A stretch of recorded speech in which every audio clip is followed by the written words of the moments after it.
कि Donald Trump को सदारती इंतखाबात में जो कामयाबी मिली है वो अमेरिकी शहरियों ने अपने मसाइल के हल के लिए उन्हें दी है। अमेरिका में मसाइल क्या हैं? अमेरिका में मसाइल इस वक्त काफ़ी ज़्यादा बढ़ चुके हैं। इन्फ्लेशन, महंगाई, बेरोजगारी, हुकूमत की जो परफॉर्मेंस है वो भी कई शोबों के अंदर कुछ कमज़ोर नज़र आती है। अगर आप एक अंदाज से देखें तो ये वैसे ही वादे हैं जो बानी पीटीआई ने एक दौर में किए थे। जब प्रेसिडेंट ट्रंप ने कहा कि हम पनामा कैनाल पर कब्जा कर लेंगे तो जवाब चीन की तरफ से आया कि हम कब्जा नहीं होने देंगे। सबसे बड़ी उम्मीद जो पाकिस्तान ने लगा रखी है वो ये लगा रखी है, और पहले कहा है, पीटीआई ने प्रोपेगेंडा किया है जी ट्रंप साहब आएंगे और आके एक फ़ोन कॉल करेंगे और उसके नतीजे में बानी पीटीआई रिहा हो जाएंगे। ये सोचना कि वो आएंगे और पाकिस्तान के मामला में मुदाखलत करेंगे और ख़ास तौर पर बानी पीटीआई को रिहा करने की कोशिश करेंगे, ये खाम ख्याली है।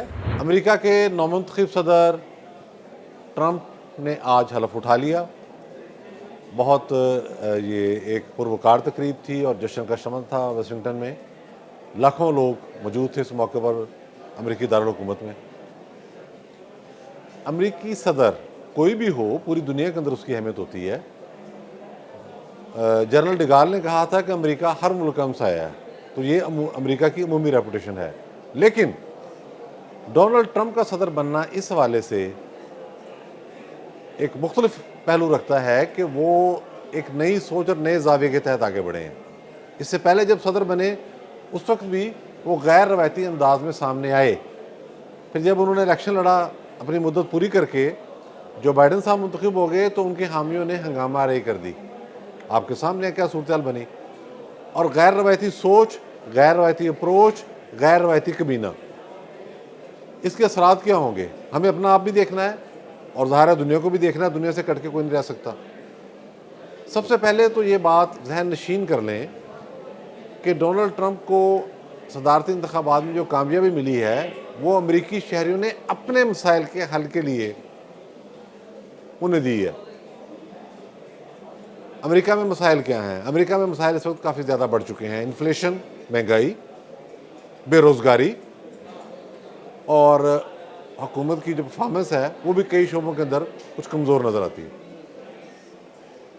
जो बाइडन अपनी उम्र के लिहाज से और फिर उनकी जो सेहत थी वो भी उनकी कमज़ोर थी, कई फैसले करने में हिचकिचाहट करते रहे। अमेरिकी इस्टेब्लिशमेंट का गलबा रहा। डोनाल्ड ट्रंप के बारे में ये कहा जाता है कि ये प्रो इस्टेब्लिशमेंट नहीं है, अपने फैसले नाफज करने की कोशिश करेंगे, लेकिन वो कोशिश ही होगी। उसकी रीज़न ये है कि आप अपनी काबीना लें, कांग्रेस में आपकी अक्सरियत हो जाए, तब भी बहुत सारे मामला आपको इस्टेब्लिशमेंट की मर्ज़ी से ही करना पड़ते हैं। अमेरिका में जो मेजर कंसर्न है वो सनतकारों का है, गैर कानूनी तारके वतन का है। सनतकार कहते हैं जी कास्ट ऑफ प्रोडक्शन बढ़ गया है। अब मामला क्या है? मामला ये है कि ट्रंप ने वादे बहुत बड़े बड़े किए हैं। अगर आप एक अंदाज से देखें तो ये वैसे ही वादे हैं जो बानी पीटीआई ने एक दौर में किए थे कि मैं आऊँगा तो ये हो जाएगा, 90 दिन में ये हो जाएगा, फलां काम ऐसे हो जाएगा, ट्रांसपेरेंसी आ जाएगी, दूध और शहद की नहरें बहने लगेंगी। वो आपको याद है ना? 10 लाख मकानात, 50 लाख नौकरियाँ, ये आपके सामने था सारा कुछ। प्रैक्टिकली फिर जब किया तो बहुत कुछ उसमें से मुमकिन नहीं हो सका। ट्रंप ने पूरी दुनिया पर अपना असर डालना है, उनको बड़े संगीन चैलेंजेस दरपेश हैं। सबसे पहले तो जो दावे वो कर बैठे हैं वो इंतहाई नामुनासिब हैं। उन पर अमल दरामद कैसे होगा, और अमल दरामद करेंगे तो नतीजा क्या होगा? मसलन अभी जो अमेरिका के अंदर मामला था वो एक तरफ है। ट्रंप कहते हैं कि मैं कनाडा से कहता हूं कि आप आएँ और अमेरिका के अंदर जम हो जाएं, यानी कमाल हो गया। कनाडा जैसा बड़ा मुल्क, दुनिया का दूसरा बड़ा मुल्क जो है, उसे आप कह रहे हैं कि जम हो जाए अमेरिका में, वसाइल पर नज़र है इनकी। इस तरह ग्रीनलैंड जो दुनिया का सबसे बड़ा जजीरा है उसे भी कह रहे हैं कि आप अमेरिका का हिस्सा बन जाएं। आप अंदाज़ा लगाएं कि इलेक्शन में नतीजा जाने के बाद डोनाल्ड ट्रंप के साहबजादे ट्रंप जूनियर वहाँ गए और वहाँ जाके बाकायदा तकरीर की कि आप अमेरिका का हिस्सा बन जाएं। मामला यह है कि अमेरिका के पास अफरादी क़ुव्वत, जदीद तरीन मशीनरी, हैवी मशीनरी बड़ी भारी तादाद में है।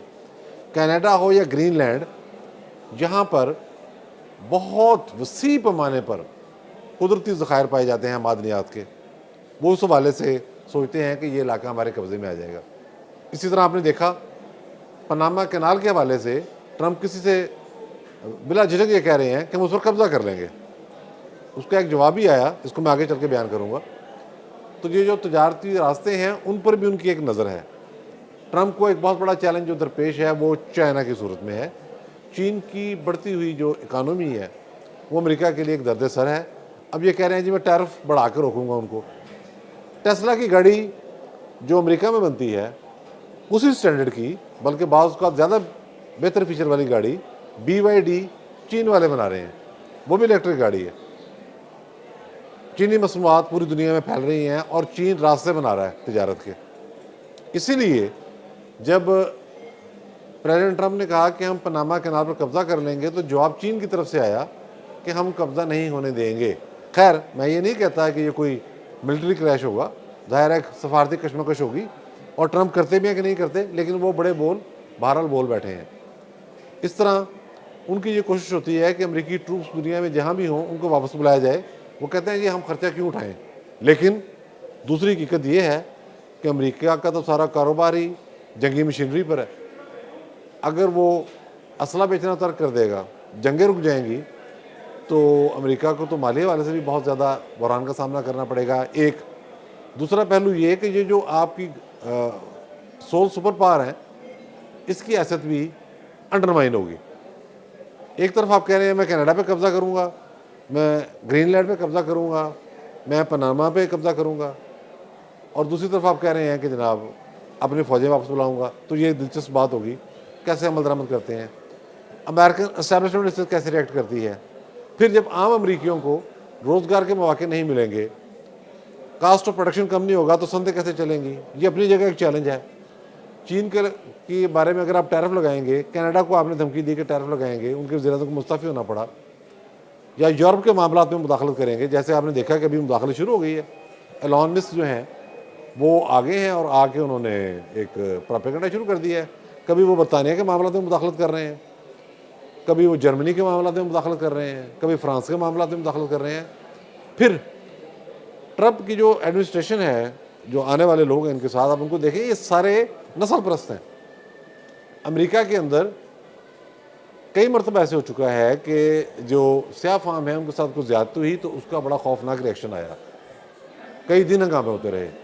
और जब ट्रंप पिछली दफ़ा भी आए हैं तो हमने देखा कि नस्ल परस्ती बढ़ गई, मुसलमानों के ख़िलाफ़ भी, बल्कि जितने भी गैर अमरीकी हैं जो पैदाइशी अमरीकी नहीं थे उनके खिलाफ एक कार्रवाई होनी शुरू हो गई।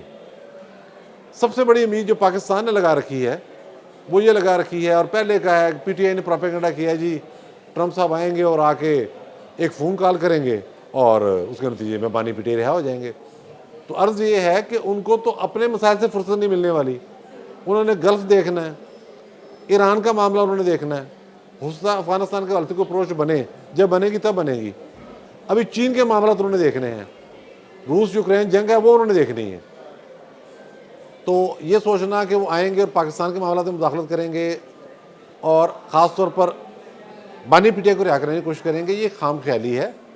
ये जो बहुत बड़ी उम्मीद बांध ली गई है, मेरे ख्याल में ये सरासर इसकी कोई बुनियाद नहीं है, और इनको जो PTI की हामी उनको मायूसी मिलेगी।